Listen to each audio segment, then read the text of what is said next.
It is perfectly fine to put your hands together at a Japanese shrine, even if you don't actually believe. Almost any local will tell you exactly that.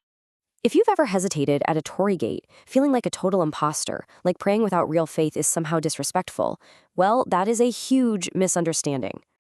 The truth is, there are two unexpected cultural senses Japanese people value far more than exclusive faith. And once you know what they are, you'll never second-guess your place at a shrine again. Section 1. Why you are welcome even without faith. So, when you bow or toss a coin at a shrine, locals aren't going to stop you and ask to see your religious resume, right? Nobody says a word. But, mistaking that silence for they just don't care who shows up completely misses the mark. I totally get that hesitation you feel. You're standing there thinking, am I faking this? Is this just kind of religious cosplay?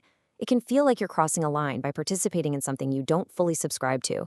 But actually, Japanese society simply doesn't require you to be a believer to genuinely participate.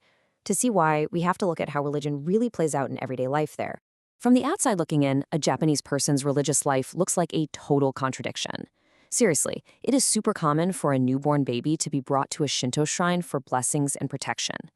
Then, decades later, that exact same person might have a Western-style wedding in a Christian chapel, white dress, singing hymns, a cross, the whole shebang. And eventually, at the end of their life, a Buddhist monk will chant sutras at their funeral. One single person, moving seamlessly through three totally different religions. And for most Japanese people, there is absolutely zero contradiction in doing this. None. To really put this into perspective, you could easily meet a devoted Buddhist monk who celebrates Christmas. Yes, literally, a monk who chants ancient sutras at dawn, but happily sits down to eat strawberry shortcake and exchange presents with his family in December. And nobody thinks this is unusual or hypocritical. Enjoying Christmas doesn't shake his deep Buddhist faith in the slightest. Now, if you grew up thinking that participating in another religion's rituals is a fundamental betrayal of your own, this probably sounds wild, almost dizzying. But Japan just approaches the sacred entirely differently. Section 2, Sense 1. Not excluding others. Okay, so here is the first of those two senses we talked about. A lot of visitors think Japanese people just aren't religious.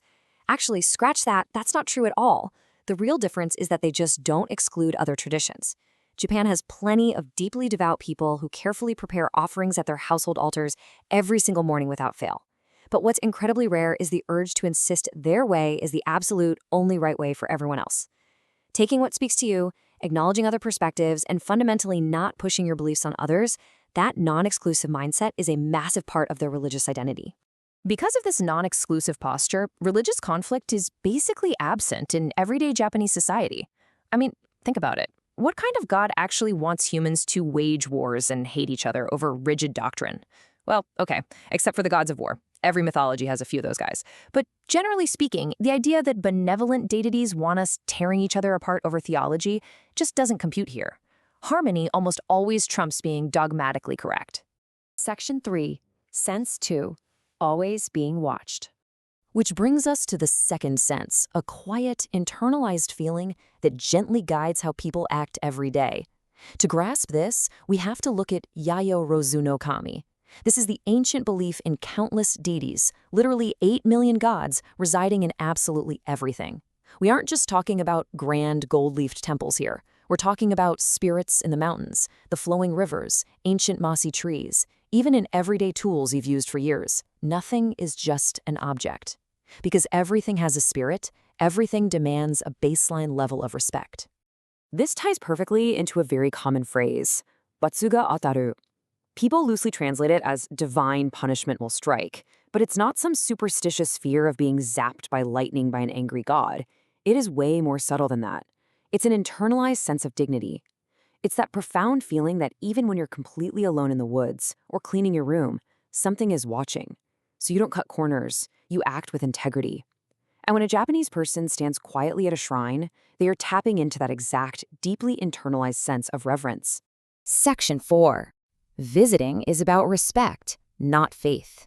So when we combine these two senses, the practice of not excluding others and that gentle feeling of always being watched, we hit our absolute main takeaway. Visiting a shrine is fundamentally about respect, not faith. It's never meant to be a strict declaration of exclusive, unwavering belief. Whether you're bowing under a giant wooden Shinto gate or pressing your hands together in front of a massive bronze Buddha, the root of the action is exactly the same. You are simply acknowledging something greater than yourself with your body. That's literally all that's being asked of you when you enter these spaces. There's this incredibly moving message from Daiko Matsuyama, a prominent Buddhist monk in Kyoto. He's a guy who bridges worlds. He's been to the Vatican to meet the Pope. He's sat with the Dalai Lama. He shared in a TED Talk that what he most wants the world to understand about Japan is its profound religious tolerance. The core idea that totally different paths can peacefully coexist and no single road is the only road up the mountain. If a highly respected Kyoto monk is telling the world this, then trust me, your impulse to show simple respect without holding formal belief is completely valid. Section 5. What is truly disliked behavior? However, let's be real for a second about what actually crosses the line. There is a hard, distinct boundary between a lack of belief and a lack of respect.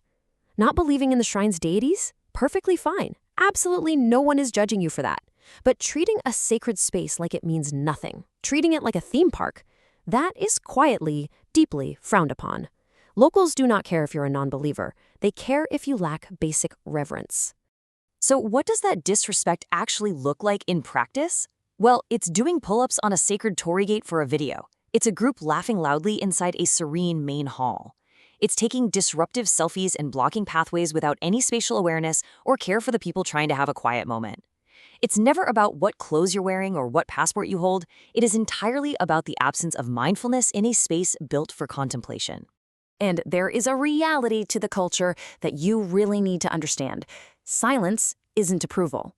If you act out, most Japanese locals aren't going to confront you directly or cause a big scene, but they are quietly noticing. They're feeling disappointed, thinking that a visitor lacks the basic dignity to respect the historic, sacred space they're privileged to be standing in. Section 6. A respectful heart over perfection. Now, please don't let the fear of doing it wrong make you nervous, because shrines absolutely do not demand perfection from anyone. They're looking for a respectful heart, not encyclopedic knowledge of rituals. Even Japanese locals vary on exactly how they pray. Just follow the basic, simple steps with care. A small bow at the entrance, rinsing your hands at the basin to symbolically purify yourself, tossing a little coin in the box, pressing your palms together, and bowing your head. It doesn't need to be flawless, it just needs to be sincere. As long as you hold the space with care, taking a moment to appreciate the tranquility around you, that ritual is entirely open to you. Believe it or not, confused about the theology or not, Japanese people have been doing it this exact way, blending traditions and focusing on respect for centuries. You are simply stepping into a very old, very welcoming stream of quiet reverence. So I'll leave you with this final thought. In your own country, how do you behave at a sacred place? Do you bow even when you don't follow the specific doctrine? Or do you take a step back, feeling it wouldn't be honest to participate? Neither answer is wrong, but knowing that Japan warmly invites you to simply show respect, regardless of what's in your heart regarding faith, might just make your journey there a little more meaningful. So don't be afraid to put your hands together next time you visit. You are more than welcome to share in the quiet.